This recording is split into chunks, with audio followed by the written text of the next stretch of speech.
for this plenary session on social interface of medicine in health, disease and end of life.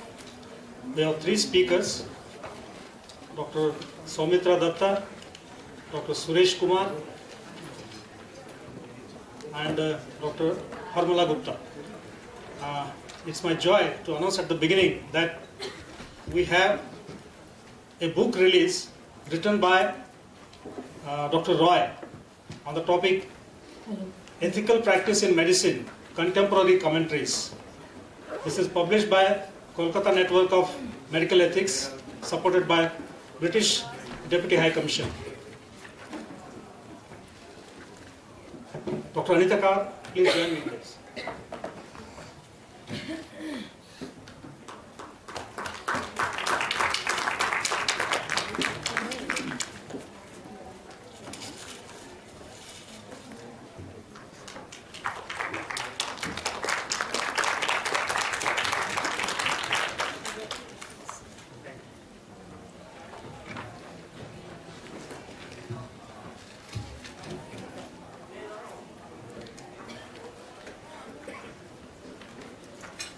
The first speaker, Dr. Soumitra Datta, he is a senior consultant psychiatrist working in the Department of Palliative Care and Psycho-Oncology of Tata Medical Center. After MBBS, he has obtained his diploma in psychiatric medicine, then MD and DNP degrees in psychiatry from Christian Medical College and trained as a child psychiatrist in UK. Dr. Datta has a certificate of completion of training in child and adolescent psychiatry from UK. Prior to joining TMC, he worked as a substantive consultant child and adolescent psychiatrist in King's College Hospital, London. In the year 2014, Dr. Datta was awarded the UCL International Teaching Excellence Bursary by the University College of London to develop communication skills training for oncology clinicians. Dr. Datta leads the Psycho-Oncology Service in Tata Medical Center that provides psychological support for newly diagnosed patients with cancer, treats psychiatric comorbidities as depression, procedural anxiety and other conditions in cancer patients, and also for their family members, and also offers training to staff on psycho-oncology. The department offers comprehensive assessment and neuropsychological testing for patients with brain tumors. Dr. Datta is a visiting researcher for the Institute of Women's Studies in University College London. Dr. Datta is the principal investigator for several research projects in the area of depression, body image in cancer, doctor-patient relationships in oncology, and has developed a communication skills course for oncology. Dr. Datta, please.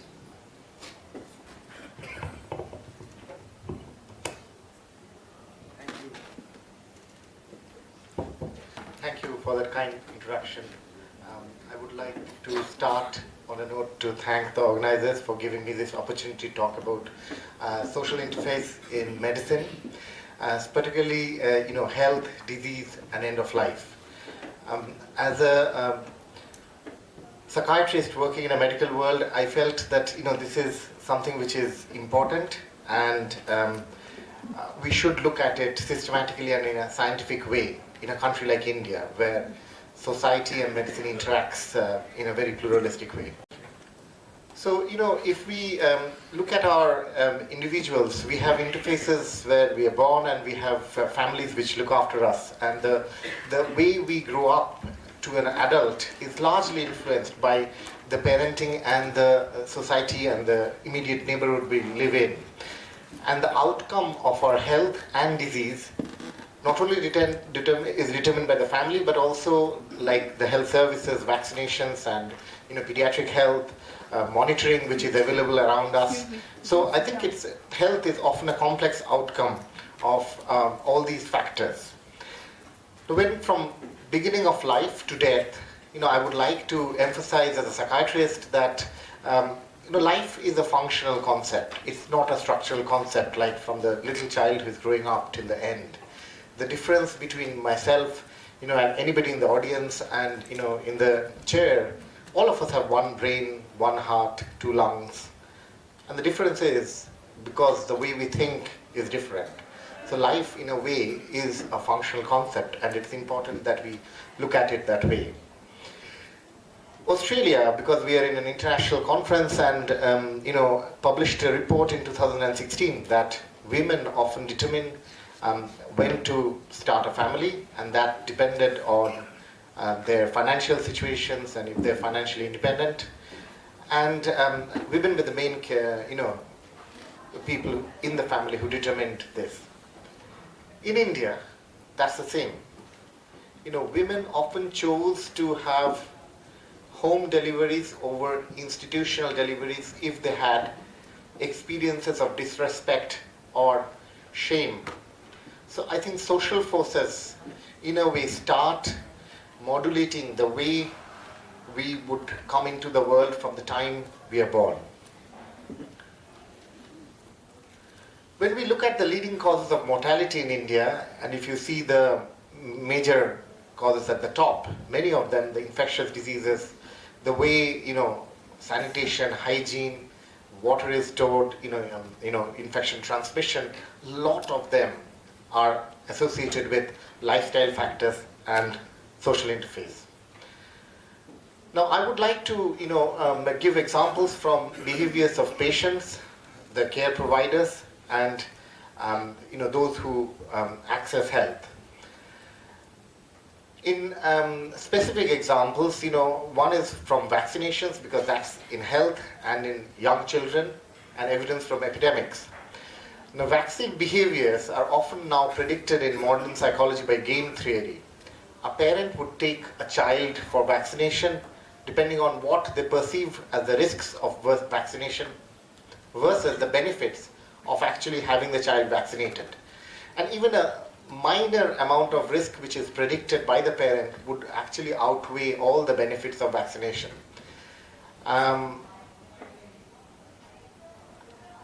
Measles vaccine, in a few years, a decade ago, in the UK there was a false scare published in a reputed journal, which the paper was retracted, that measles vaccination had something to do with autism, which was wrong, fabricated data. But the damage which was done was immense.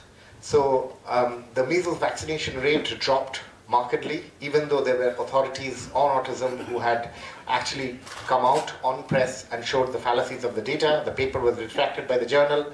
And what was happening, less number of children were getting vaccinated, and they were getting vaccinated later. And it's still rising. So one-off event can, cause a lot of problems. And that's social perception of a health intervention. I shudder to think what would happen if a similar incident happens in India.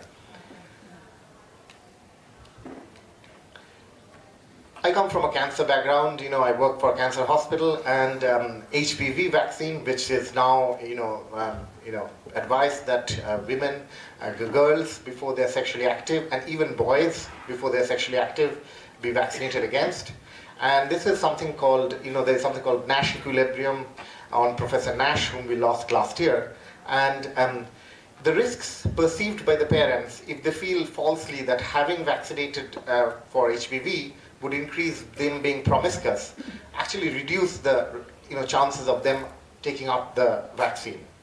If that's not there, if there are other medical risks perceived, and that is dealt with by, say, the education and awareness campaign, vaccination increases a bit better. And if in addition to reducing the stigma and the awareness, increasing the awareness, parents are given subsidies for traveling the day lost when they couldn't go for employment, the vaccination rates increase. But if you see on this, it still doesn't reach 100%. In an epidemic, the awareness is high in the beginning and it wanes down. So, awareness again is time dependent. It's not one-off event. Coming to cancer, this is a paper by Dr. Mohandas, who is a colleague of mine in Tata Medical Center, published in Lancet Oncology. 70% of our patients in India who had been diagnosed with cancer die within the first 5 years of diagnosis in India. Whereas, the majority of the focus of cancer treatment in India is towards cure. If you look at symptom by symptom, even the word pain comes from the etiology of pena, which has the same roots as punishment. So I think the social construct of the symptoms, if you deconstruct, has a lot to do with how the society perceives it. And there are other things about the end of life as well. When death is near, often time stops. There is a longing to belong, and questions like, who am I? Am I part of a community or a larger good comes? And these are again social issues which, as clinicians, we face. Let's start about ourselves. Someone, when we are at a crossroad, we are sick or we are having some difficulties, do we remember something which really touched us, someone who made a conversation? In my lifetime, when I have interacted with academics, I was mentioning that nobody in their end of life has said, my last wish is, I wish I had published one more paper in Lancet, or I had one more grant. Most of the last wishes are simple. I wish I had spent some more time with my son when he was growing up and things like that. And I think the individual is important. And there is a conflict about the best interest of the patient when we talk about the last wish, or the things which they want to do versus private profit in the cancer industry today, because largely the money is towards curative aspects of cancer treatment. And of course we need high-tech treatment, but we need to contextualize medicine to our country. What I think are important, that we are taught about diagnosing illness, and often it's focused about an individual symptom. Let it not be focused. Let it be like a prism, where we go out and look at the impact of the illness on the person, on the family, on the immediate neighborhood, on the finances. So let us get back to a holistic medicine where we are able to look at the person. I think the next solution it's important for us to keep in mind is empathy. It's easy to say, but not always easy to practice. But I think it's trainable, as many programs had shown. If there is a clear emphasis on doctors, nurses, clinicians, even the security staff in the hospital, to be empathic, being compassionate in communications, that would bring back the context to the real care of the patient.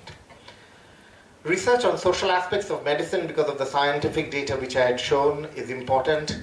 In cancer field, there was data from Maharashtra that even if you have a good program with cervical screening, most women who need it actually don't access care. As a result, a good program which is free would miss 87% of cervical cancer in a population because of social barriers. That's published in PLOS One. So I think there needs to be more research on the social aspects and the barriers of medical care. Intellectual property rights, the book we had recently edited. I'm so pleased that Dr. Jesani had kindly inaugurated it in the conference. Talks about intellectual property rights. We do need to, give the appropriate rewards to people who take science forward.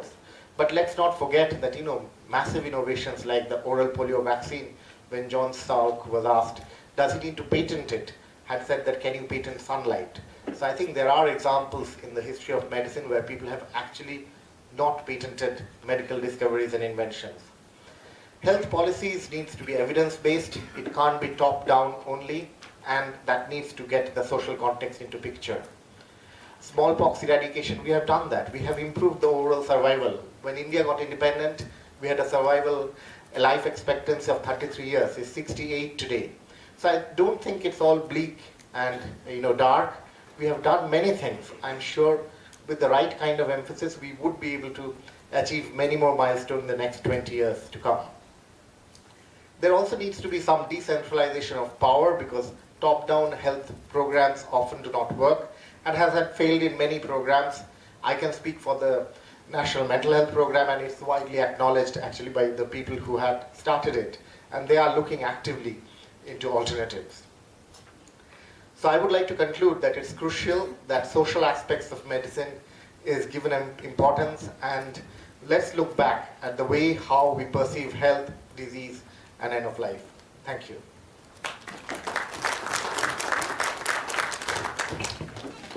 Thank you, Dr. Datta. Are there any questions from the audience?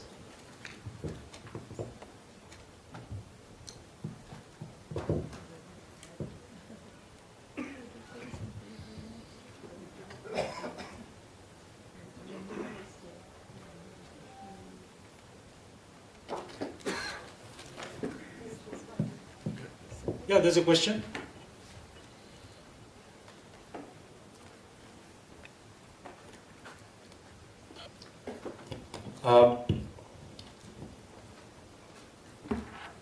The first point in the talk was about women in our society being able to take decisions.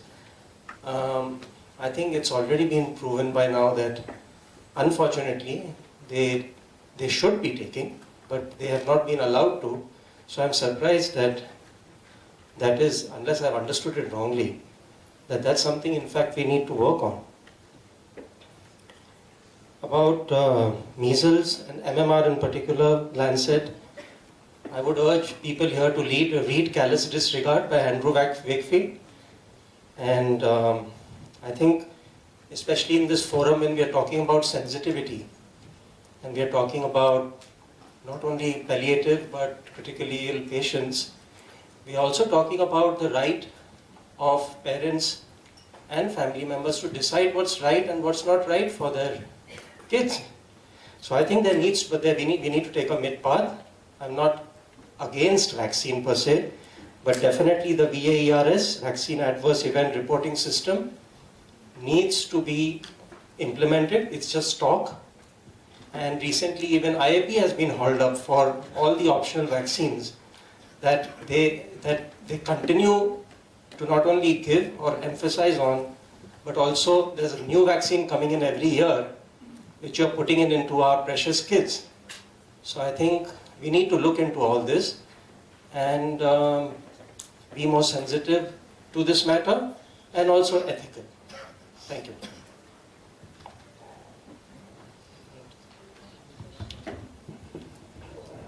Yeah, meaning I would say that absolutely what you say, that there needs to be more emphasis on monitoring children and choosing the right vaccine. So hepatitis B has come in and other vaccines probably will come in as well. I think the point was specifically about perception of autism scare and reduction as a case in point, just as an example, in the vaccine uptake. The science behind measles and autism is established that there is no link, but it can cause damage. I think I was just trying to make that point, but I take your point that these needs to be, in general vaccines programs and how pediatric vaccines are administered needs to be monitored. Of course, most health systems needs regulation and monitoring. Yes, sir. So point noted, but I think we should be aware that there are adjuvants that go into vaccines. There are preservatives that go into vaccines. So it's not measles, MMR per se.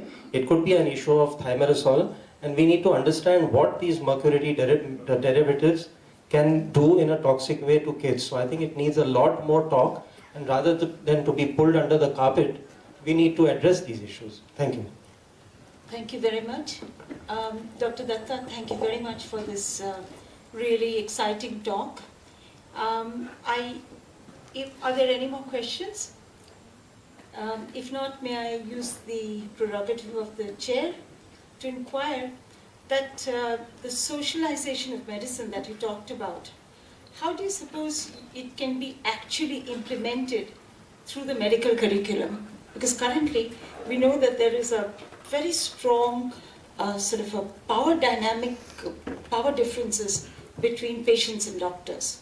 So how do you think this can be sort of incorporated and inculcated amongst Indian doctors?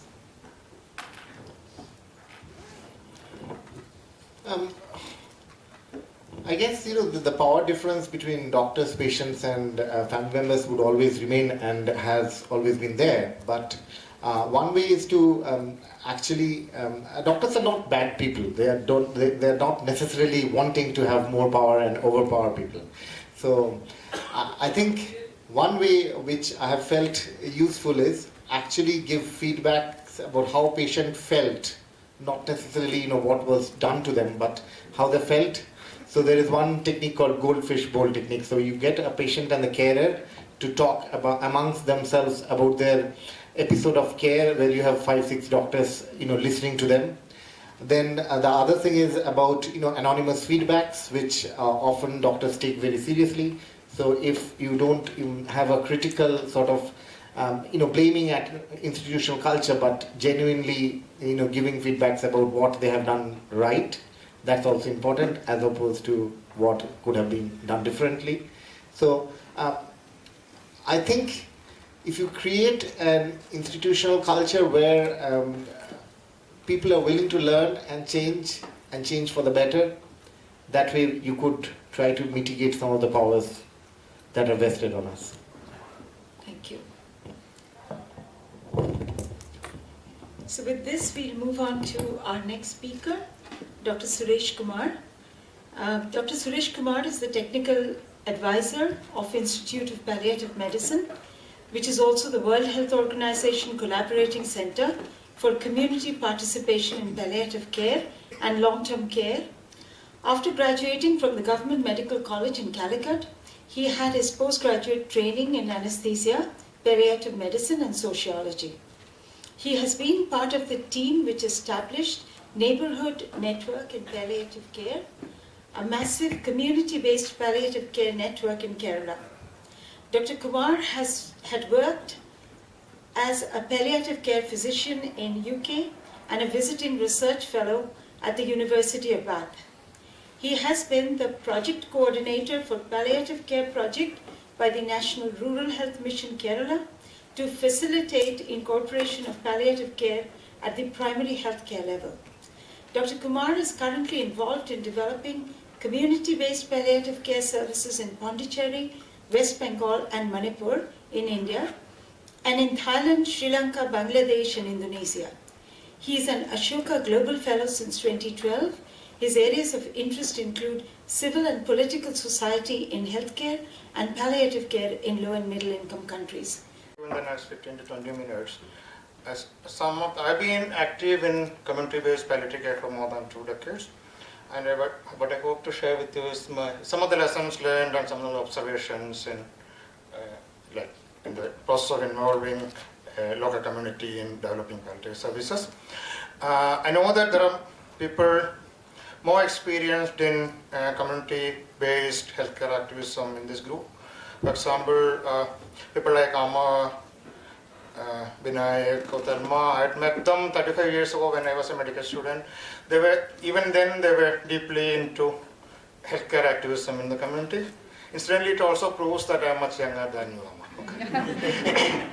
Okay, so why am I doing it? The obvious answer is Sundha asked me if I can do it and I agreed, but there are a couple of other reasons also. This experience is on introducing a focused single theme in the community, and also I have experimented with different sites and different platforms. So I think that would be interesting to share some of these with some of you.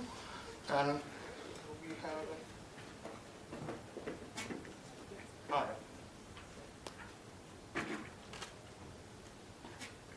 yeah, we'll go straight to it, not the theory, but straight into the practice. So this is the person, this is the patient there. It can be a man or a woman. What are his problems? His problems are mainly, we sometimes categorize into physical, psychosocial, emotional, spiritual problem, pain, other discomfort, then emotional issues, social issues, financial, social isolation, then spiritual issues. Even some of them may be religious, even if it's not religious. So this is the person on the other side. And if you want to, if you see this person, and if you want to help, what do you do?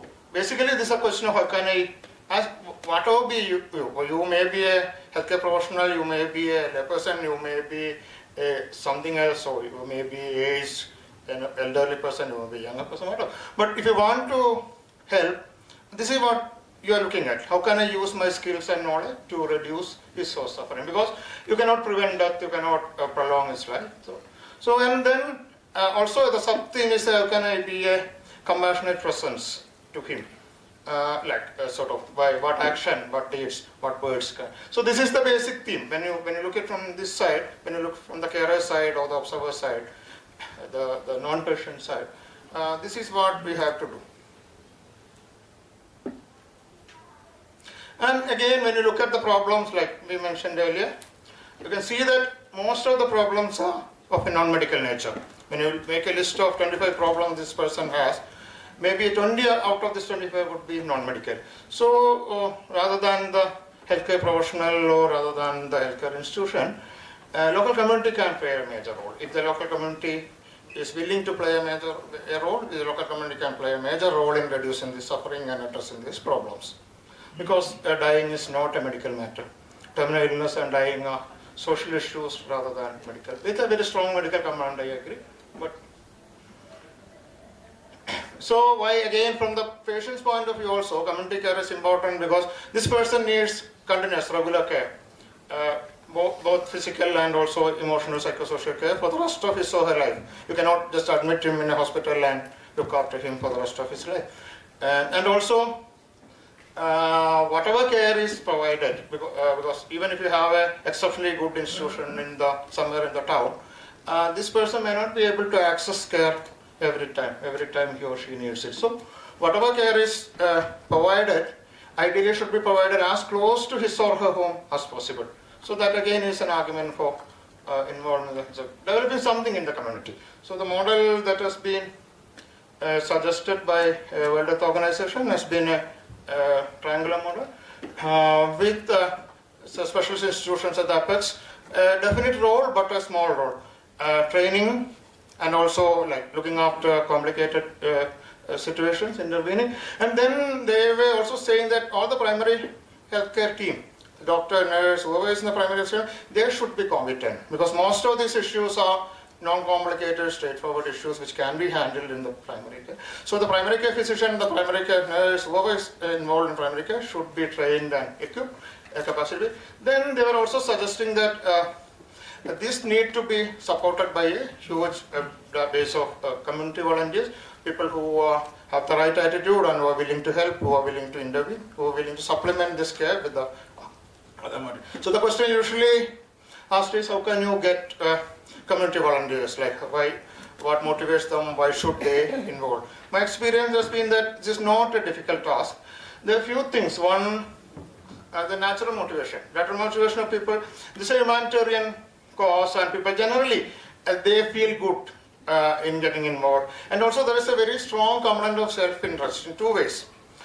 First, this is one area, like we were discussing it yesterday and day before yesterday also, like only a small percentage of people die suddenly, 15%, less than 15%. The other 85% will go through a period of dependency and very often bedreddenness before they die.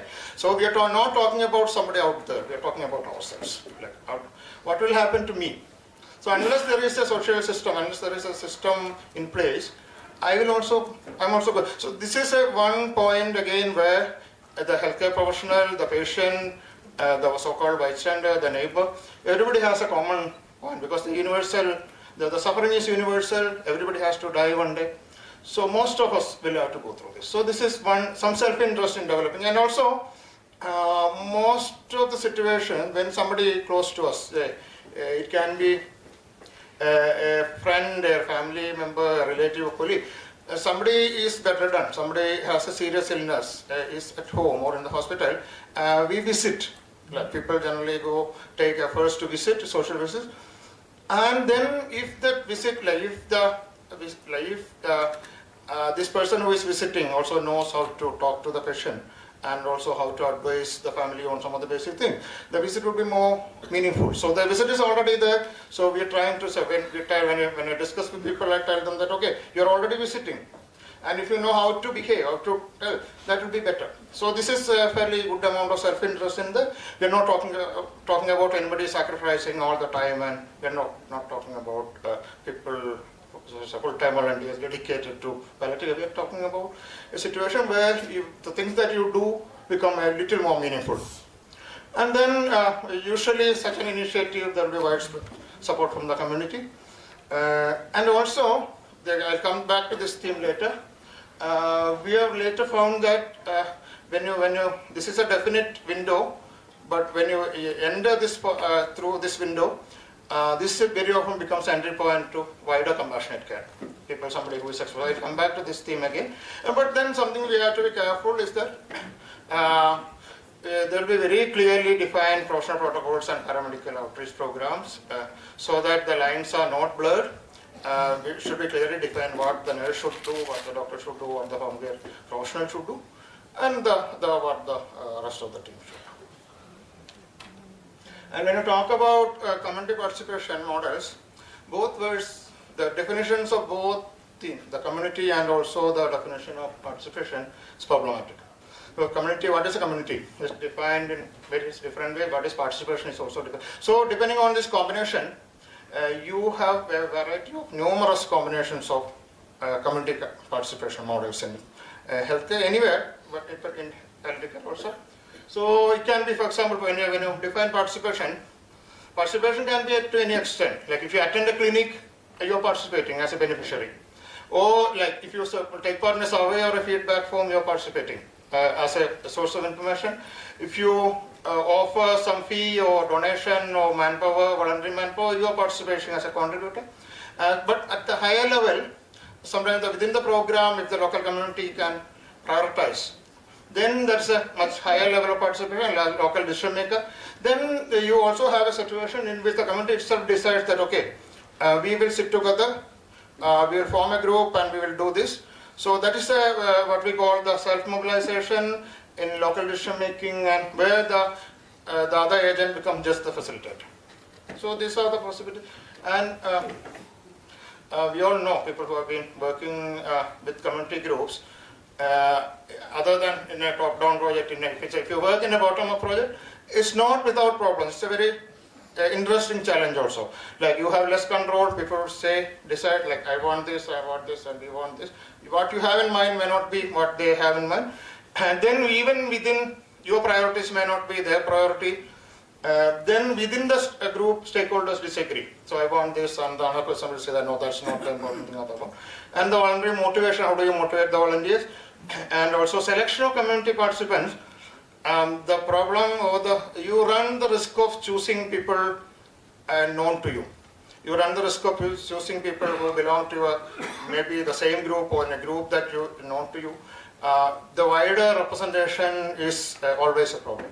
And then sustainability, how do you sustain this interest? That is another cartoon on what would have happened if Noah was trying to do it through community participation, because there are a lot of different opinions, different interests there. And also when you look at the community, this is not monolithic. When we say community intervention, community participation, involvement of the community, as if this is a single entity. It's not a single entity. It's its own power relationship, its own conflicts, its own dynamics.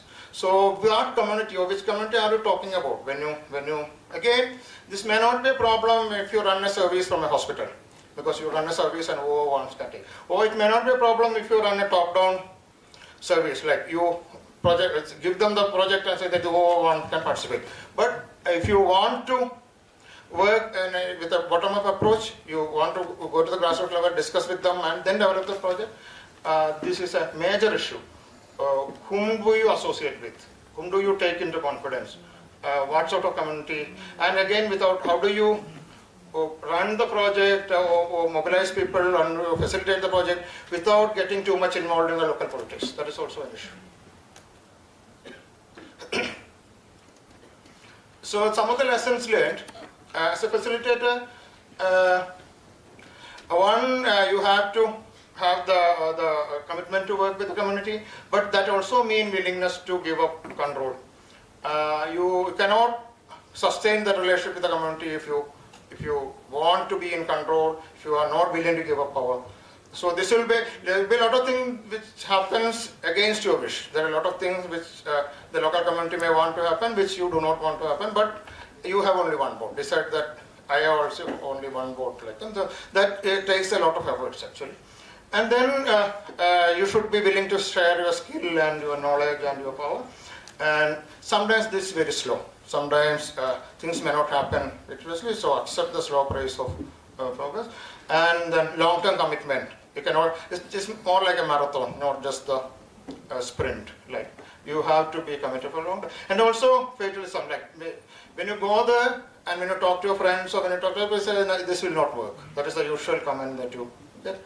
And so this is a fatalism. It's always there. So fight that fatalism and also start with easy tasks. Smaller one. Don't like when we start that community program, we start with a matrix with smaller components, little components, and we bring them together.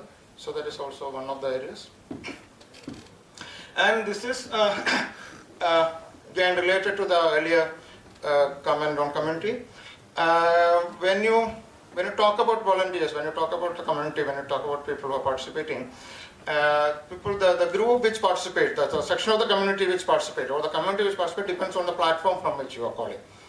And then, for example, I'll explain some of these platforms which I've been working. Sort of, there have been many people who come and tell me that, okay, you talk about volunteer participation, you talk about community participation, and some of us have been trying to get people mobilized, and no, none of this poor people come. We get only people from upper middle class and upper class and all that. So I ask them, what class do you belong to? What class do we are part of the Rotary Club. And so if you make a call from one particular platform, don't expect people from different. If you make a call for participation from a church, don't expect people from another religion to come. If you make a call from a political platform, don't expect people from another political party. So this is one basic thing. So whom do you choose? How do you decide? So this is what I've been doing is like I've been opportunity whoever comes first, and then, but fully knowing that this group does not represent the whole community. So like some of these experiences, NGO is what we call non-secular. There are some of the religious groups also have their own NGOs. When I say NGO is non-secular NGO, a lot of NGO groups in Kerala. In Pondicherry, we are now running a project with support from Data Trust, which is again the main partner is an NGO. And Indonesia, Jakarta, we have started a project recently with an NGO. Some interesting NGOs also are there. One, a student group which in Manipur, which has formed an NGO and work with the support of local hospital. Another very interesting phenomenon is the Armed Force AR4. There is an Armed Force camp in Kerala, northern Kerala. They formed an NGO and they run a political service with proper home care in the police vehicle and all. Very interesting. So this is, when I say NGO, this is not just the sort of typical NGO that you have. I mean, it can be variations. Religious organizations.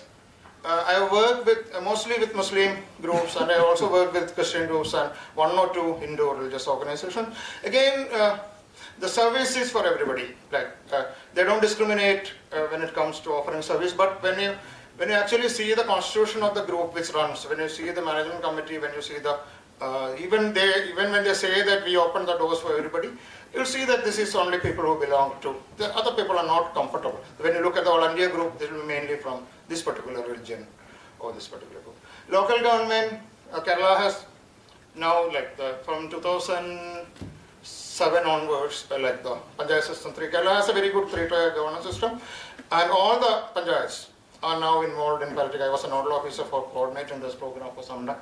So this is again, they invite volunteers, they select volunteers. The type of volunteers who come, the same village you will find a political service run by a religious group and the political service run by a local government group. You see that totally different type of volunteers are there. And then, so that's one. We always try to make at least that at the delivery point, make it a single window. Political parties, again, this is a very unique experience. I've been working with 2 political parties in Kerala. One CPM, the largest political party in Kerala, and also Muslim League in the other camp. The experiment with CPM has been very interesting in the way of sensitization. And they run political programs mainly in one district, which is Kannur, which is considered to be a very violent district. They have a very strong presence of political programs there. And one, again, additional benefit that we now have with this political party initiative, that the current Chief Minister of Kerala is somebody who can talk flawlessly without referring to any note for 1 hour on political. So this is like, otherwise people would talk about advocacy, talking to the politicians, and this is the politician himself becoming an advocate. So then, district administration, the only project that I've been working with is Nadia, Binasan's district. If you have a committed district administration, the process moves really fast because the district administration knows where to tap funds, how to get all those things. And then, though we started, there's a few further developments in addition to palliative care. Though we started as a single point of community-based palliative care or terminal care, it will not stop there. If you develop a community group and leave them to develop spontaneously, they invariably move to other areas. And this is a community mental health program in 3 districts in Kerala, Calicut, Wayanad and Malappuram, run on the same platform. The volunteers are the same, but the additional input by the professionals are from the psychiatry. So this is something that is going beyond palliative care. And also, of late we have been concentrating more on students. For one reason, students today will decide what palliative care will be in another 10 years. But also we have realized that this is a hugely transforming experience for them. Exposure to dying people, exposure to bedridden people, sitting with them, talking to them, listening to them. So this has been a hugely transforming experience, which now again Calicut is getting the benefit of involving the students early because they work in palliative care, and also later we found that I will come to that one. And again we are sort of talking about what we call, of late we have been talking about compassionate communities rather than community-based palliative care.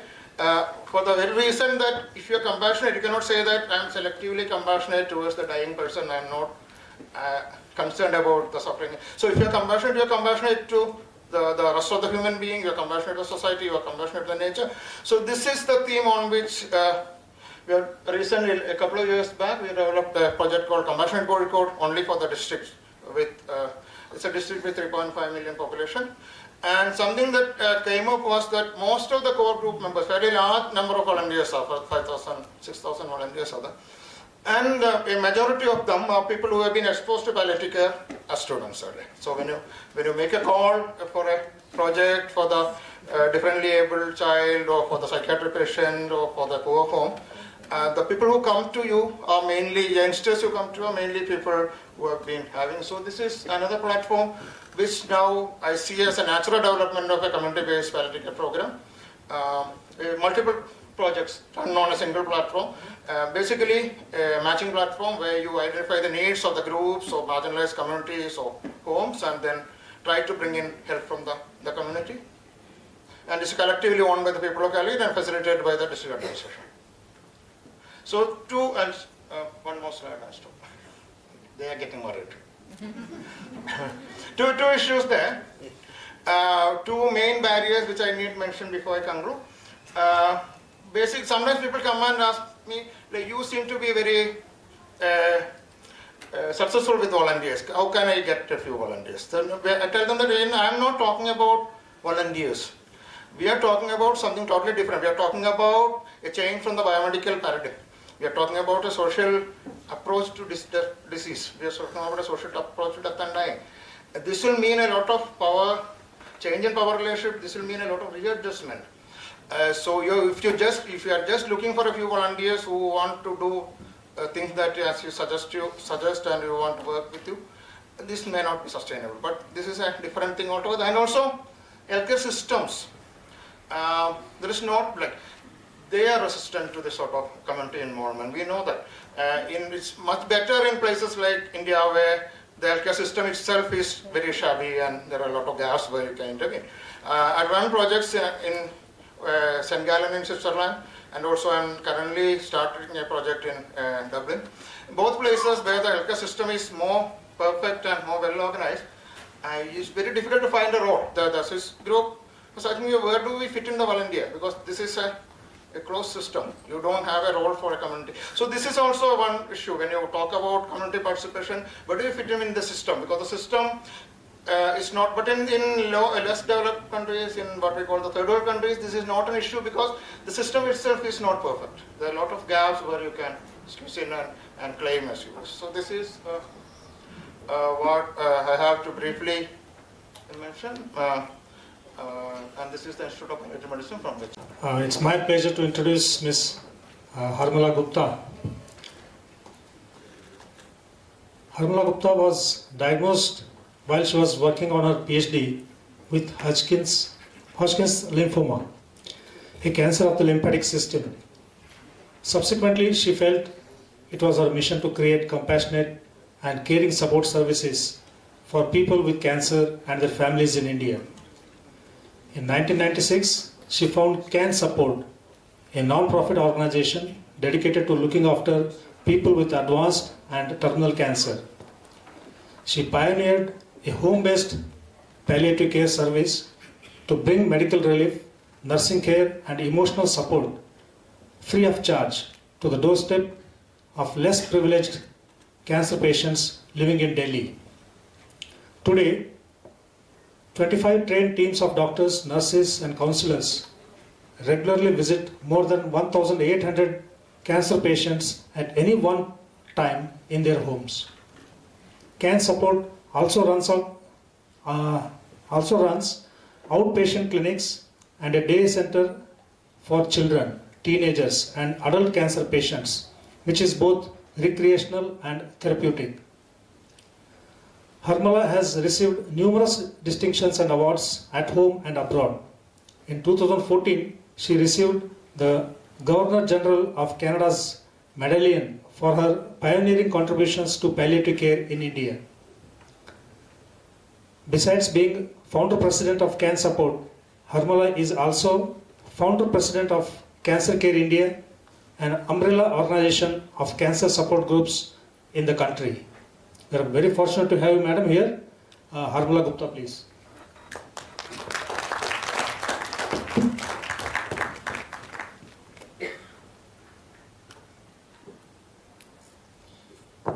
Chairpersons, fellow panelists, friends.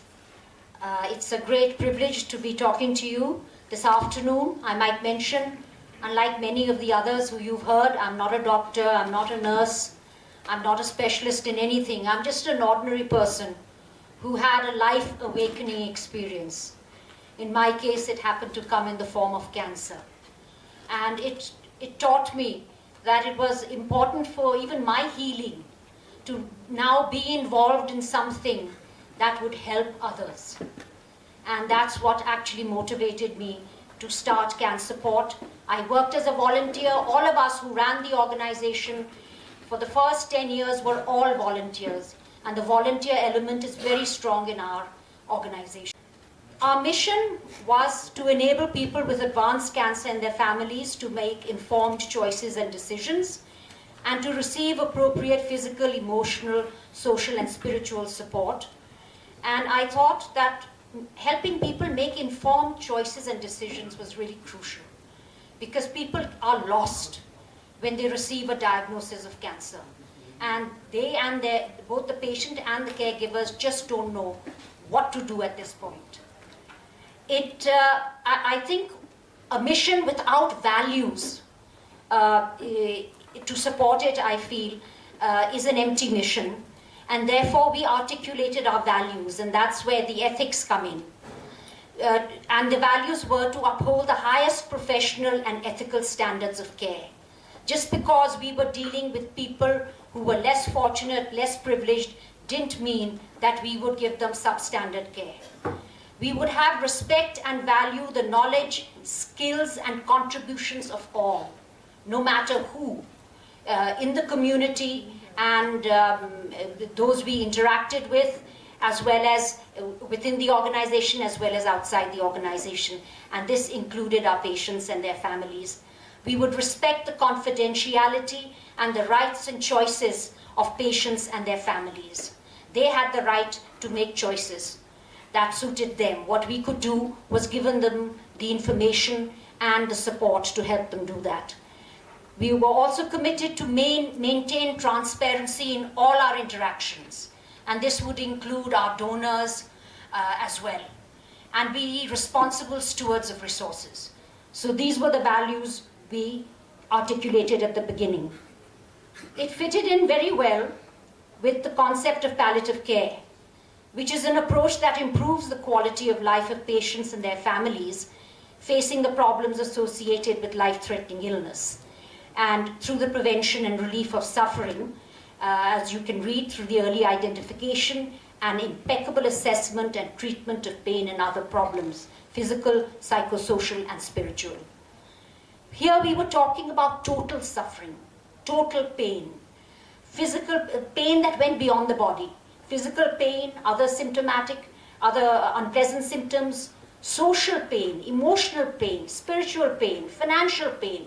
In our situation, a very big aspect. So it was total suffering, and to deal with this, and this is just an example of that total suffering. Here you see someone completely feeling hopeless and helpless. You needed a multidisciplinary, holistic care approach, one which focused, one which focused on the person and not on the disease. So there had to be a shift in perspective from the disease to the person. And for that, you needed more than just the doctor or the nurse. You needed a counselor, you needed social workers, you needed maybe a priest and a chaplain, you needed the family, the volunteers, all to be on board. So the social workers, and in fact, I would say about cancer support, we lay a great deal of emphasis on counseling. Having gone through my own experience with cancer, I realized that while I may have got the best of medical care, etc., there was always that gap. Both I and my caregivers needed to be counseled. And that is something we often ignore. So that we have a very strong counseling component in cancer support. We believe home is where people are comfortable, you get privacy, there's a sense of security there, you're not in this huge hospital trying to negotiate this new space. You have a sense of autonomy. It reduces the focus on the illness because, as you can see, with the whole family around, we can talk about other things. Rather than the illness, we can talk about how the grandchildren are doing, we can talk about, about what they did yesterday or thinking of doing tomorrow. So both the patient and the family are able to participate. And this is very, very crucial, especially in our conditions. And more than anything else, this is cost-effective care. We found that people in this situation had spent their last pennies on treatment for cancer. They couldn't even afford sometimes to make the journey from home to the hospital. They just didn't have the money. So here it is, care at their doorstep. Now, what are the ethics of care? I believe we certainly articulate this all the time, that people have a right to know their diagnosis and prognosis.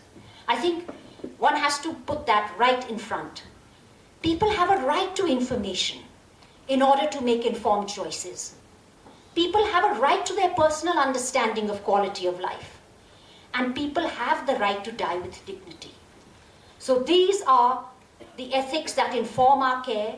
Certainly, the way you do it is very important. It has to be done. We've heard those words, compassionate, etc.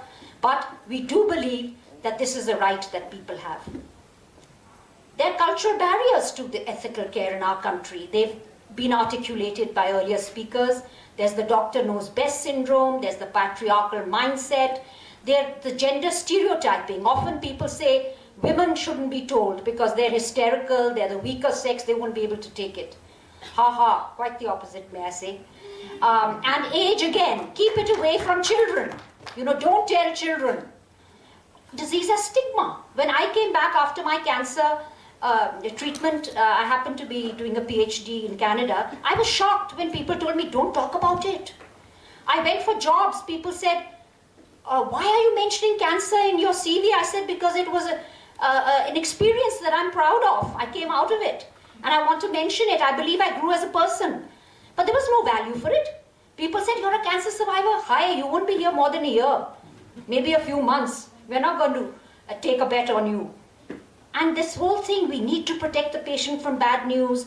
And we have a belief in fate and miracles and myths. And somehow we don't seem to value information or counseling. And we also believe that talking about death is auspicious, inauspicious. It brings it closer. From the patient's perspective, now look at that. The patient has this need to participate in their own illness and plan for the future. They need to ventilate their feelings and be heard.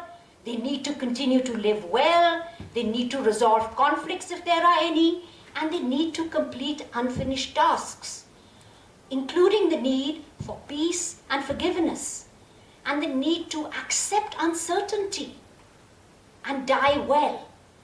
And yet, as you can see, the cultural perspective, in fact, denies them all these things. Here we are, nurses teaching patients simple skills for self-care.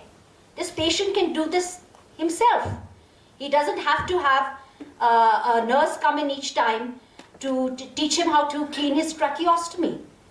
Here you have someone whose sense of dignity is regaining his independence to again run his chaiwala's redi outside. That's his sense of dignity, and that's fair enough, and we try and facilitate that.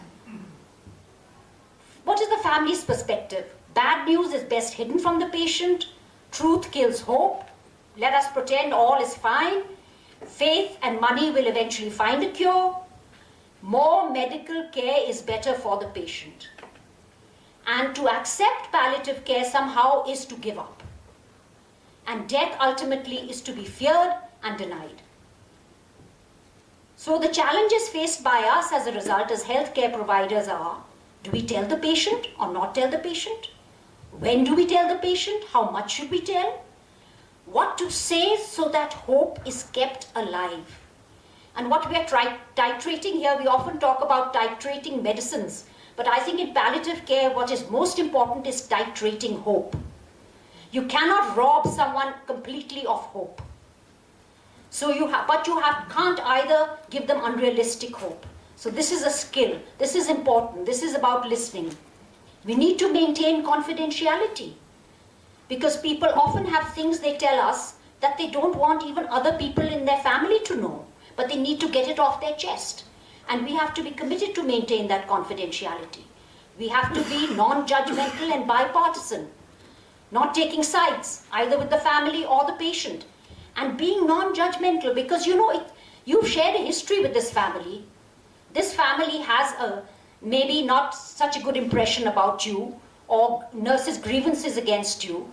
So you find it difficult to broach many subjects with them. But here comes an outsider who doesn't have that prism, not viewing you through that prism, is completely non-judgmental. And this is a great liberation for someone who would like to talk about matters very close to them. We have to prepare the patient as well as the family for the dying process and for death. People need a plan. They need to know how to move forward. They need to know what to expect. And to deny this from them, I think, is robbing them of an opportunity. And we often have to cope with special requests and needs as well, and we try our best to do that.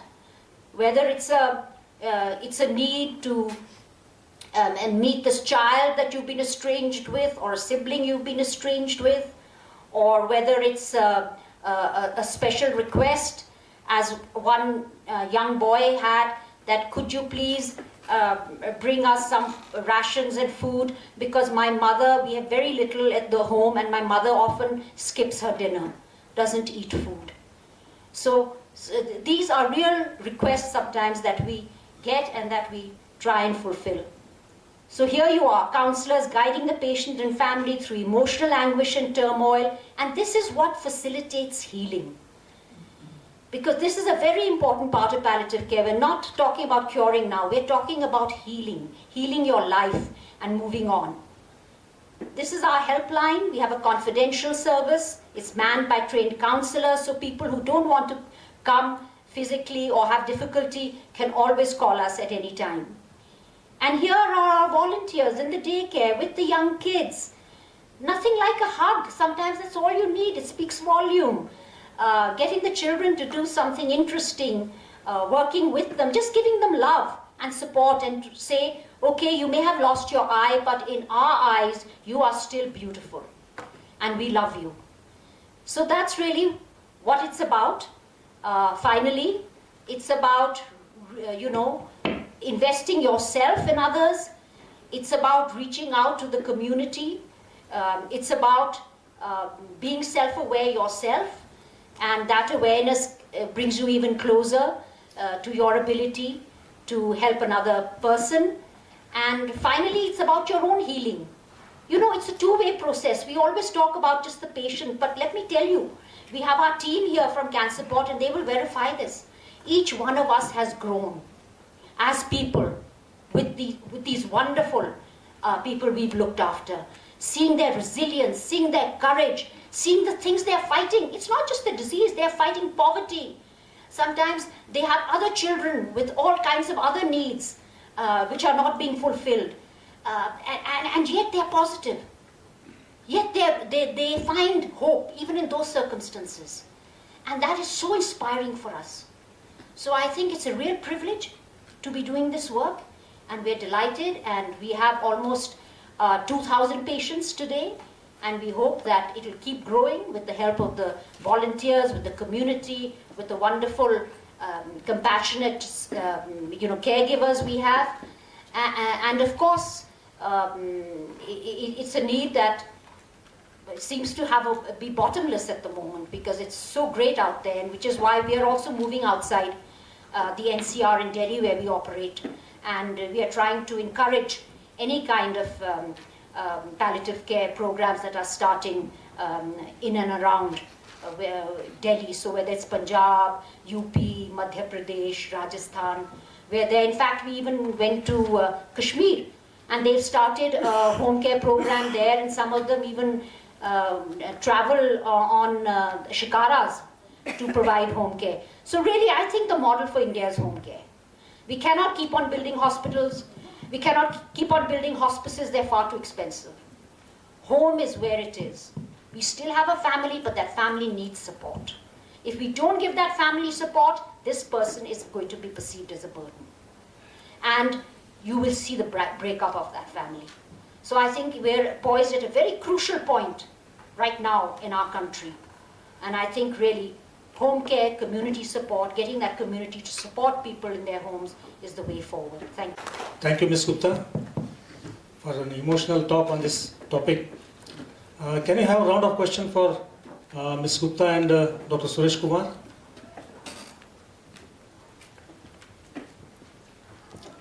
Yes, there. Can you introduce yourself? Okay, my name is Atsa. I am with Summer, which is a resource group for women and health. My question to Dr. Suresh was, sir, I'm a little bit familiar about palliative care in Kerala. I've seen it myself, like on field, being there, and how it's actually rooted through in convergent with public health system, and its linkage with local government.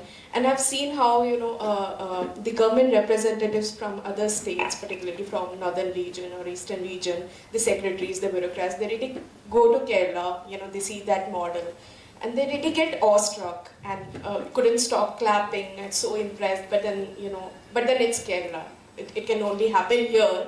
Is the last conclusion that I've heard over from various states representatives that who went to Kerala.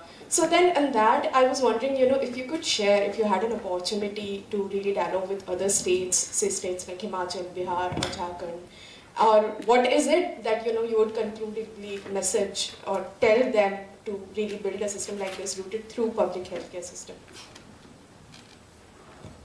Yeah, this is a comment that we very often hear, that this is fine, but this will happen only in Kerala, but that's not true. Because last more than 5 years now, my personal mission has been to take it outside Kerala, and we have a very good program in Nadia district in West Bengal, where the community response is much better than, I would say, much better than Kerala. Kerala, the average, the patient-volunteer ratio is again 2 to 3 patients per volunteer. In Nadia, we have 1:1.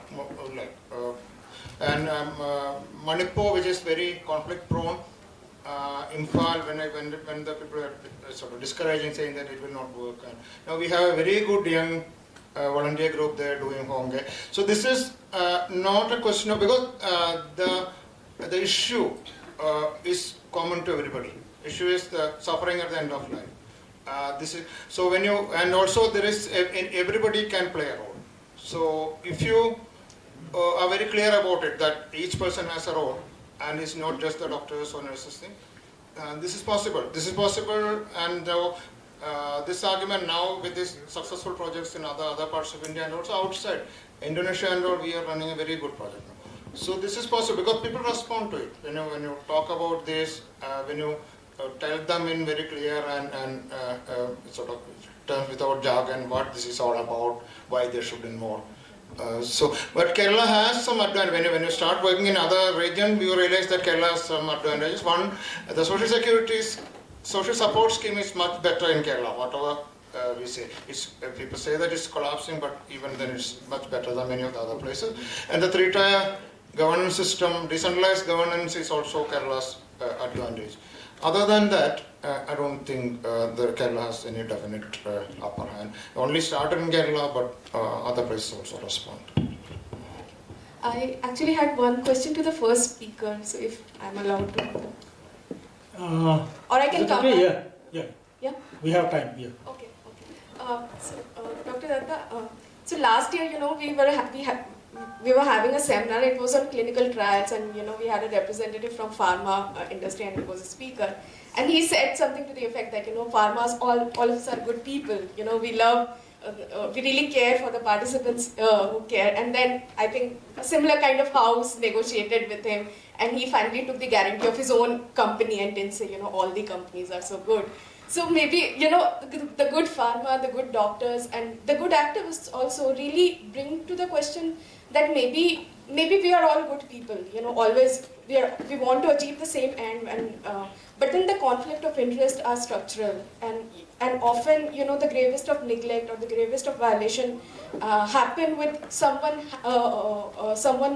working in the most good faith and with the most righteousness. So from can you be specific about the question? Yeah. So from ethical point of view, it's really about having structures. So when Sir was talking about vaccination, so the vaccine or introduction of new vaccines, and within cancer also, it goes really incomplete unless we really talk about structures on compensation or monitoring surveillance system on AEFI. And because right now what we have, and there are case laws that with vaccine-related deaths, it took for courts to give order, it takes 6 to 16. If I summarize what you was trying to say is that the structures are important as well as the values. I think that's absolutely true. Also, it's important for us to acknowledge that yes, many of the path-breaking health discoveries has happened at a government front, made the university or government hospitals. But at the same time, the role of drug development, say in today's world, a lot of pharma is also involved. So as long as there is some ethics and regulation, so structures can't be just in terms of supervision. So a vial of medicine, like say it's an antiretroviral or an anti-cancer drug, the cost of it can't be 50,000 rupees. So private profit also needs to be monitored to some extent. So I guess if there is a healthy relationship about not only getting but giving back between the industry and the healthcare profession, that would be a more balanced approach. We can have one more question there. I'm here. Sorry. Hello. Okay. I'm Sunil Shroff. I represent One Foundation. Excellent 3 talks. I want to ask a question to Harmala Gupta. How do you, in your outreach for palliative care, home care, how do you verify, how do you train your volunteers, and what challenges do you have with having volunteers as a force who does palliative care for, going home? The palliative care itself is done by a professional team who are trained. There's a doctor, a nurse, and a counselor. The volunteers run our daycare services as well as where the outpatient clinics are located. So they don't do the actual nursing or the medical side of things.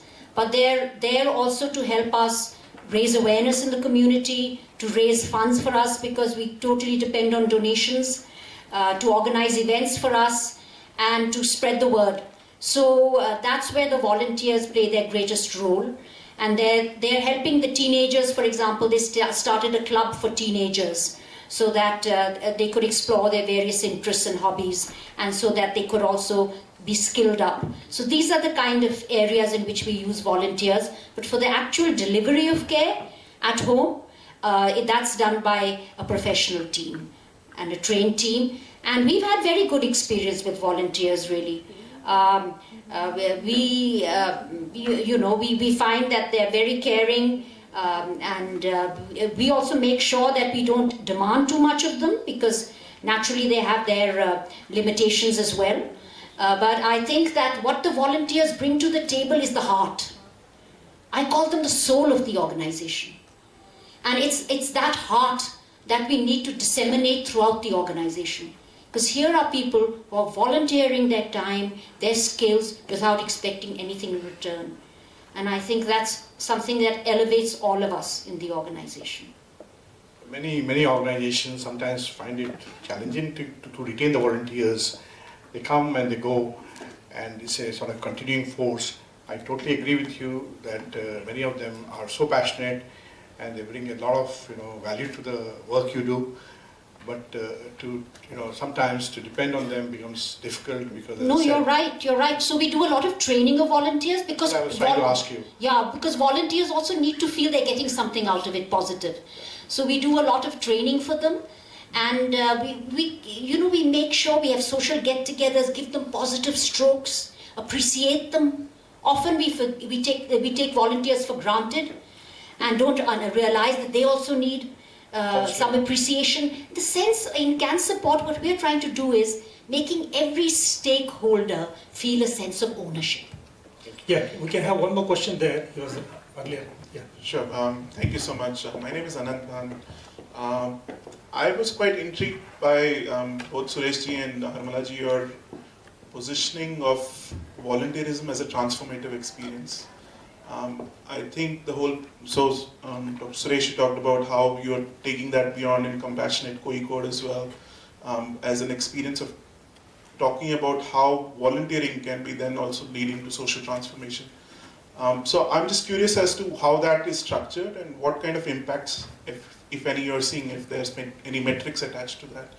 The second part is, how far can volunteerism be taken? I think with the ASHA program, we've seen that there's been a struggle, and there's now a collective movement within the ASHA program as well, where there's a recognition that they need to be compensated for the hard work that they're doing, and that they're at some point of time being overburdened as being the end of the spectrum when multiple programs are hoisted. Now that's a government program, this is not really a government program, so maybe there is a difference, yet how far can we stretch a voluntary or a volunteer-driven structural program, and is there a role for some kind of recognition of their work, and if not compensation in terms of financial incentives, but then some other, is there a social recognition, which is what probably you were hinting at, which is equally important to them at a personal basis, that they are happy to just contributing?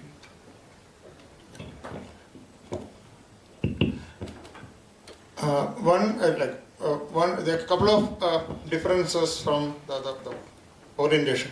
One, we are focusing more on capacity building in the community rather than volunteering. Volunteering is now, initially we were focusing on volunteering, but over the time this has changed. Capacity building in the community and volunteering is one of the outcomes of this capacity building.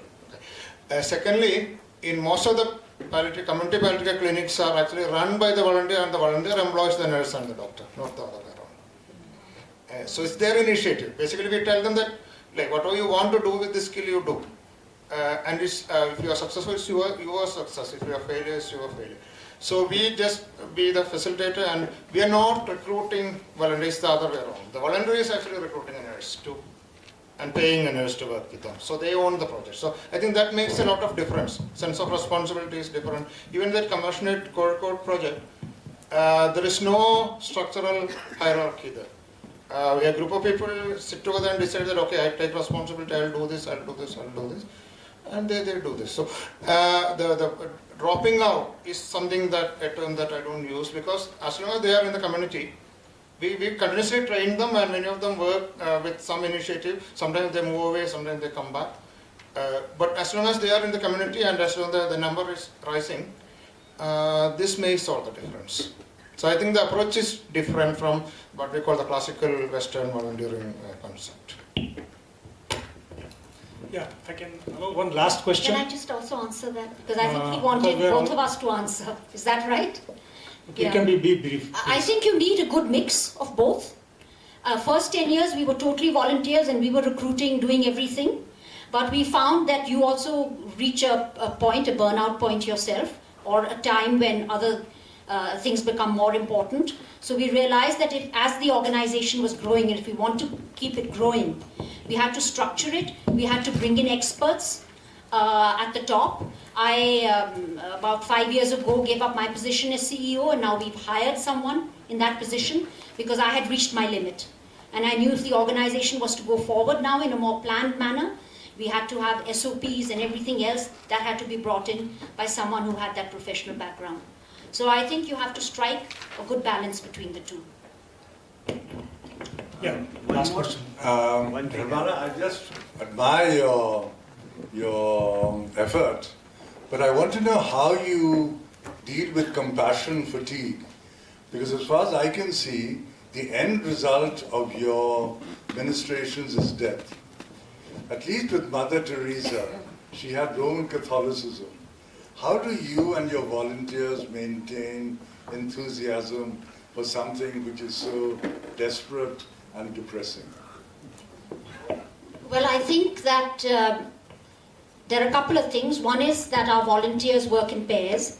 So if there's anything distressing, they have a chance to share it with each other. We also, I think the volunteers go with the idea that they are also learning something from this exchange. And to that extent, it depends on how you view it. If you go with that intention that, you know, I have something to gain here as well, it helps you. But I agree with you, there is burnout.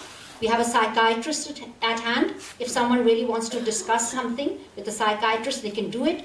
We have yoga, meditation, laughter therapy, all kinds of therapies for our volunteers.